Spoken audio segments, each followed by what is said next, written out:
Hello and welcome, aspiring business minds. In this video, we are diving deep into how to get top grades in paper 1 of the 9609 AS and A level business syllabus. This session is packed with practical tips and examiner insights to guide you with clarity and confidence. We will break down exactly what the examiners are looking for, how to approach each type of question, and most importantly, how to think, write, and evaluate like high performers. So, let's get started with getting top grades in paper 1, key student strategies. Let's begin by understanding the structure of paper 1. This paper consists of short answers and data response questions designed to test both factual recall and the ability to apply concepts in real-world business scenarios. It assesses all four key assessment objectives: AO1 knowledge, AO2 application, AO3 analysis, and AO4 evaluation, which means you must go beyond just knowing definitions. You need to explain, apply, analyze, and critically evaluate the answers. The exam is 1 hour and 15 minutes long, and time management is very essential. You need to get yourself trained to plan the answers quickly and structure the responses according to the marks allocated. Understanding this overview is the first step to mastering the paper. One of the easiest ways to lose marks in paper 1 is by not understanding the command words. These words tells exactly what kind of response the examiner expects. Let's break them down simply. First, identify. This is the most basic. The answer should be just one or two words, like a name or a keyword. For example, if the question says identify one pricing strategy, the answer could just be penetration pricing. Second, explain. This needs a definition, a bit of explanation, and if possible, some context. For instance, explain what is meant by cost plus pricing. You start by defining it and then explain how it works and maybe link it to a real world business. Third, analyze. Here we must show the cause and effect. Think what is happening, why, and what the result is. Use logical links like this leads to, as a result, or therefore. For example, analyze how increasing prices might affect sales. You explain how and why sales may fall or rise depending on the context. Fourth, evaluate. This is about giving a balanced view, showing both sides and ending with a clear, justified recommendation. For example, evaluate whether a business should enter a new market. Give the pros, cons, and then make a supported conclusion based on evidence or context. Training yourself to spot and respond to these command words correctly can dramatically boost your grades. Now let's talk about something many students overlook: how marks are actually awarded. Every question in paper 1 is broken down using the assessment objectives or AOs. These are basically the examiner's checklist. For example, a 3-mark question might be 1 mark for AO1, that's just the basic knowledge like a correct definition. 2 marks for AO2, which is application, linking your answer to the business in the case study or the question. So, here's the tip. Don't waste time writing a long definition if it is only worth 1 mark. Keep it short and focus more on the example or context. Let's say the question is explain one benefit of lean production. One sentence for the definition. Lean production is a method that reduces waste in the production process. That's your AO1. Then follow it with a real world link. For example, if If a car manufacturer uses lean production, they can reduce inventory cost and increase efficiency. That's your AO2. Also remember this golden rule. Evaluation should come at the end, never as your first sentence. Why? Because evaluation only makes sense after you have analyzed the situation. Think of it like building a case. You can't give a verdict until you have presented your arguments. So, follow the AO pattern. Know how marks are broken down and you will score higher with less effort. This slide is all about one of the most important and most commonly lost sets of marks, which is application. In A-level business paper 1, it's not enough to just write a good general answer. You must apply your answer directly to the business mentioned in the question. Let's say the business is about a coffee shop called Bean and Brew. If the question is explain one way social media could help promote the coffee shop called Bean and Brew, and you write a business might use social media to reach more customers, that's too vague. That could apply to any business. Instead, you say Bean and Brew could use Instagram to post photos of their new season drinks, attracting more young customers from nearby colleges. See the difference. You are using the business name and specific details about the business. That's application. Use the business name multiple times in your answer.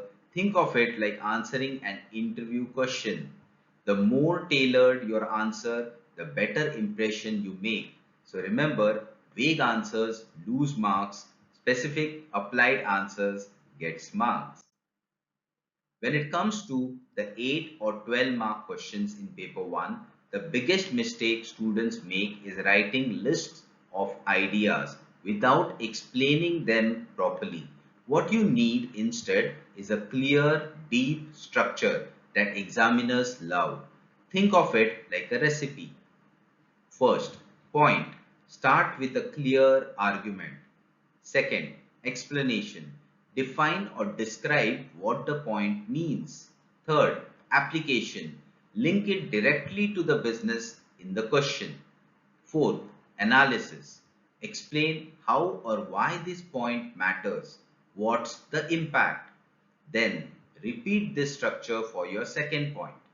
Finally, finish with a balanced evaluation, that means consider both sides and make a justified recommendation. Let me give you a quick example. Suppose the case study is about fresh bites. That is, in the question, they have mentioned specifically the business as Fresh Bites, a fast food chain. And the question is, evaluate whether Fresh Bites should lower prices to attract more customers.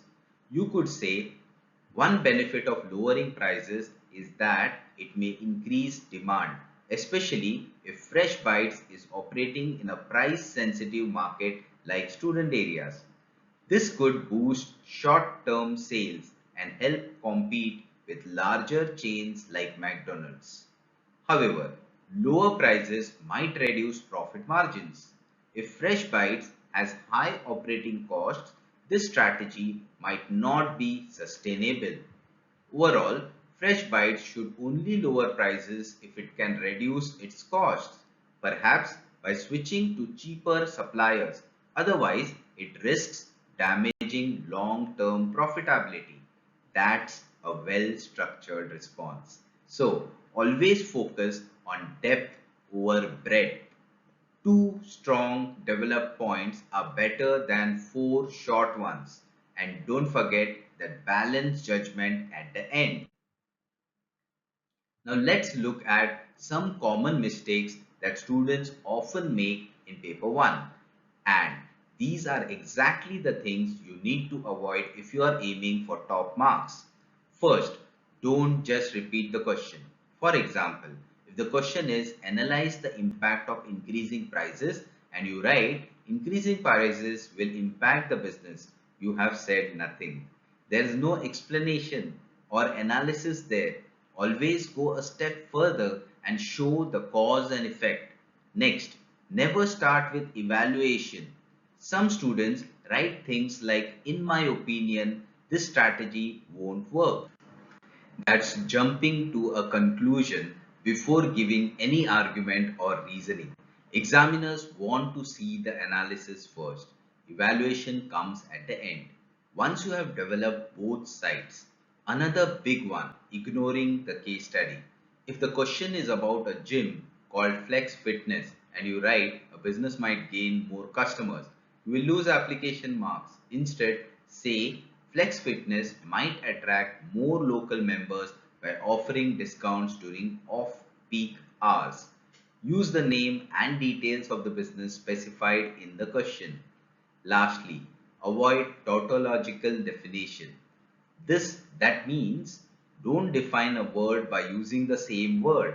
For example, saying a national business is one that operates nationally doesn't show any understanding. Instead, say something like a national business operates across multiple regions within one country, such as Tesco in the UK. These small slip-ups can really cost you marks, so be sharp, stay in context, and explain your points with clarity.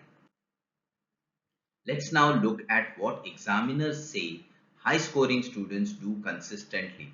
This is gold if you want to boost your paper 1 marks. First, they use business terms correctly and confidently. Don't say a company makes money, say generates revenue. Don't say spends money, say incurs costs. This shows the examiner that you know your subject well. Next, be concise, especially for identify or explain questions. If a 2-mark question asks you to identify a pricing strategy, just say penetration pricing, that's it. Don't waffle. For explain, give a definition and a brief explanation in context. For longer answers, structure your response logically. That means start with a clear point, follow it with explanation, apply it to the case study, and then analyze the impact. Each paragraph should flow like a well-built argument, not a bullet list. Finally, if the question asks you to recommend or evaluate, don't forget your judged conclusion. Don't just say option A is better. Say option A is better because it suits the business's goal of rapid growth and carries lower long-term risk compared to option B. That justified decision is what can push you from a level 2 or 3 answer into level 4. Stick to these habits and you will be writing like a top scorer every time. Okay, let's talk about something very important. How to practice smartly to get top grades in paper 1. First, use past papers and mark schemes. This is non-negotiable. The best way to learn how to answer exam questions is to see exactly how they are marked. Download a few past papers, attempt the question, and then match your answers with the mark scheme. This helps you understand what the examiner is really looking for. Second, stick to timed conditions. For an 8 or 12 mark question, train yourself to spend about 3 minutes planning. Just jot down your key points and then 12 minutes writing. Don't write too much for low mark questions and don't run out of time on the big ones. Third, planning before writing is a game changer. Think of your structure before diving in. Point, explanation, application, analysis, evaluation. That plan will keep your answer focused and high scoring. Lastly, get feedback, especially on your evaluation. Ask a friend, a teacher, or even better, send your answer to someone who knows what to look for.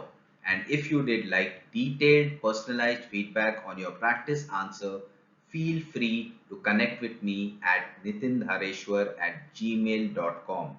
I do offer feedback that's tailored to help you improve quickly and effectively. Remember, it's not just about how much you write, but how well you structure and apply your answers that makes the difference. Alright, before we wrap up, let me leave you with some final powerful tips that can really boost your chances of success in paper 1. First, understand the business scenario. Don't just skim the case study, read it like a real business situation. Ask yourself what's happening here, what's the problem, what decisions are they trying to make. Second, refer back to the question. Constantly, it's very easy to go off track and just dump all your knowledge. But always ask, am I answering exactly what the question is asking me? Third, your thinking needs to be logical and well developed. Don't just list points. For example, if you say a business should launch a new product, explain why, link it to their situation, and consider the risks. And finally, don't sit on the fence. If a question asks you to recommend something or evaluate an option, pick a side and justify it clearly. Examiners reward confident, well reasoned judgments, not vague, indecisive answers. If you follow this advice and combine it with practice and feedback, you will be on track for top marks. And that wraps up today's lesson on getting top grades in paper 1 of AS and A levels. I hope you found the insights valuable and that you are now feeling more confident in applying these concepts to your AS and A levels business studies. Remember, it's all about understanding the core principles and practicing consistently. Don't rush the process and keep going on one step at a time. Good luck on your business journey. You have got this. And if you ever need further guidance, feel free to revisit the videos I have shared with you. They are there to help you strengthen your knowledge. If you found this video useful, please make sure to give it a thumbs up, share it with your friends who might also benefit, and don't forget to subscribe to the channel for more tips and tricks and expert advice on business for A levels. Stay focused, keep learning, and I'll see you in the next video. Best of luck with your studies and take care. Let me know in the comments what topics you want to dive into next. Catch you soon. Bye bye.